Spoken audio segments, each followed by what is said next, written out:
Hello నమస్తే welcome to Telugu 360 trending today.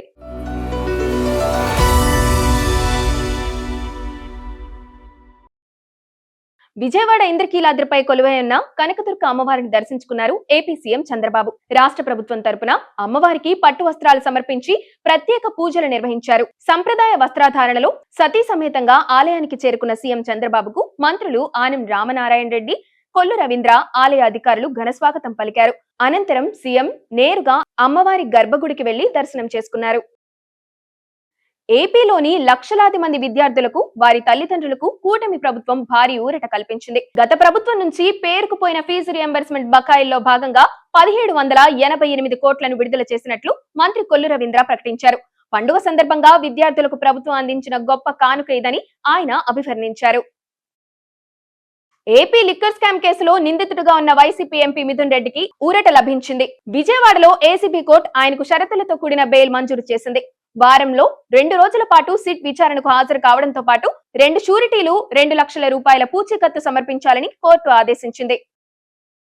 తెలంగాణలో స్థానిక సంస్థల ఎన్నికల షెడ్యూల్ విడుదలైంది. రాష్ట్ర ఎన్నికల కమిషనర్ రాణి కుముదిని ఎన్నికల పూర్తి షెడ్యూల్ ను విడుదల చేశారు.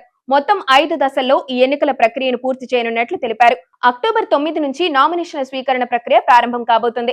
ముందుగా ఎంపీటీసీ, జెడ్పీటీసీ ఎన్నికలు 2 దశల్లో జరగబోతున్నాయి. అక్టోబర్ 23న తొలి విడత, అక్టోబర్ 27న రెండో విడత పోలింగ్ నిర్వహిస్తామని ఎన్నికల కమిషనర్ వివరించారు.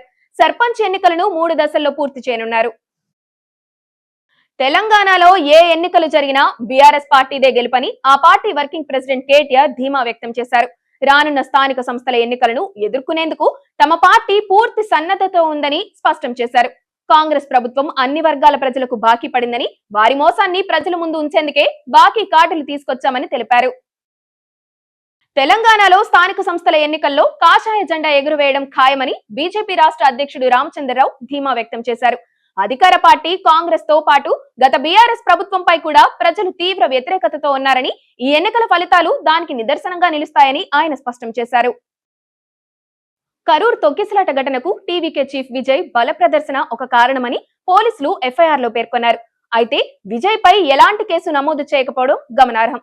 టీవీకే జిల్లా secretary, party general secretary Anand, deputy general secretary Nirmal Kumar పేర్లను ఎఫ్ఐఆర్ లో చేర్చారు. ప్రచారానికి విజయ్ ఆలస్యంగా రావడము జనం భారీగా చేరడానికి కారణమైందని పోలీసులు తెలిపారు. ఈ విషాద ఘటనలో మృతుల సంఖ్య 41కి చేరింది.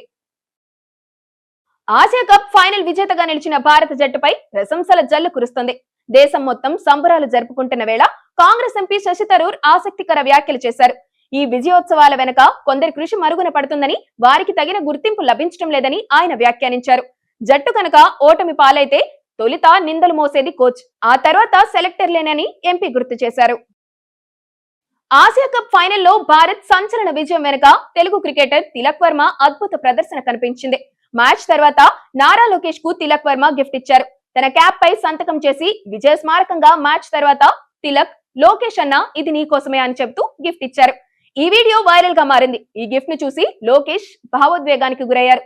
తన ట్విట్టర్ పోస్ట్ లో తమ్ముడు తిలక్ వర్మ బహుమతి నాకెంతో ప్రత్యేకమని స్పందించారు. బీహార్ అసెంబ్లీ ఎన్నికలు సమీపిస్తున్న తరుణంలో జన్ సురాజ్ పార్టీ వ్యవస్థాపకుడు ప్రశాంత్ కిషోర్ కీలక వ్యాఖ్యలు చేశారు. తన 1-2 గంటల పాటు సలహా ఇచ్చినందుకు 11 కోట్లు తీసుకుంటానని ఆయన అన్నారు. ఇది ఈ బీహార్ కుర్రాడి సత్తా అని ఆయన చెప్పుకొచ్చారు. డొల్లా కంపెనీల ద్వారా తన పార్టీకి విరాళాలు వస్తాయన్న ఆరోపణలపై ఆయన స్పందిస్తూ ఈ కామెంట్స్ చేశారు. వృత్తిపరమైన ఫీజుల ద్వారానే తాను నిధులు సమకూర్చుకున్నానని ప్రశాంత్ కిషోర్ స్పష్టం చేశారు.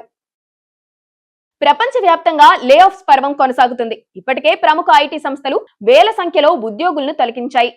తాజాగా జర్మనీకి చెందిన ప్రముఖ విమానయాన సంస్థ లుఫ్తాన్సా ఎయిర్లైన్స్ కూడా కీలక నిర్ణయం తీసుకుంది. రానున్న 5 ఏళ్లలో వేల సంఖ్యలో ఉద్యోగులను తొలగించనుంది. 2023 నాటికి 4000 ఉద్యోగాలను తొలగించనున్నట్లు సంస్థ తాజాగా ప్రకటించింది.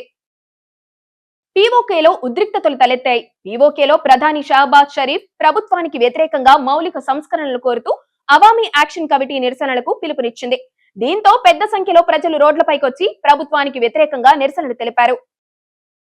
పవర్ స్టార్ పవన్ కళ్యాణ్ నటించిన ఓజీ చిత్రం బాక్సాఫీస్ వద్ద ప్రభంజనం సృష్టించింది. ఈ నెల 25న విడుదలైన ఈ సినిమా కేవలం 4 రోజుల్లోనే ప్రపంచ వ్యాప్తంగా 252 కోట్లకు పైగా గ్రాస్ వసూలు చేసి సరికొత్త రికార్డులను నెలకొల్పింది. ఈ విషయాన్ని నిర్మాణ సంస్థ డివివి ఎంటర్టైన్మెంట్స్ సోషల్ మీడియా ద్వారా ప్రకటించారు.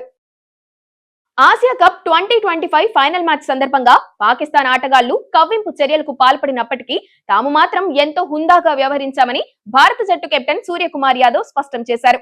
ఆటలో గెలుపోటములు సహజమని, కానీ తాము గౌరవంగా ఆడేందుకే ప్రాధాన్యతనిచ్చామని ఆయన అన్నారు. పాకిస్తాన్ జట్టు తీరుని ఉద్దేశిస్తూ రెండు జట్లకు మధ్య తేడా ఉండాలి కదా అని ఆయన చేసిన వ్యాఖ్యలు ఇప్పుడు క్రీడా వర్గాల్లో చర్చనీయాంశంగా మారాయి. తెలుగు సినిమా ఇండస్ట్రీ కీలక నిర్ణయం తీసుకుంది. ఇకపై ఎలాంటి బెట్టింగ్ యాప్లకు ప్రచారం కల్పించరాదని ఏకగ్రీవంగా తీర్మానించినట్లు ప్రముఖ నిర్మాత దిల్ రాజు వెల్లడించారు. సినిమా పైరసీ ముఠాలకు బెట్టింగ్ యాప్లకు మధ్య సంబంధాలు బయటపడటంతోనే ఈ నిర్ణయం తీసుకున్నట్లు ఆయన స్పష్టం చేశారు.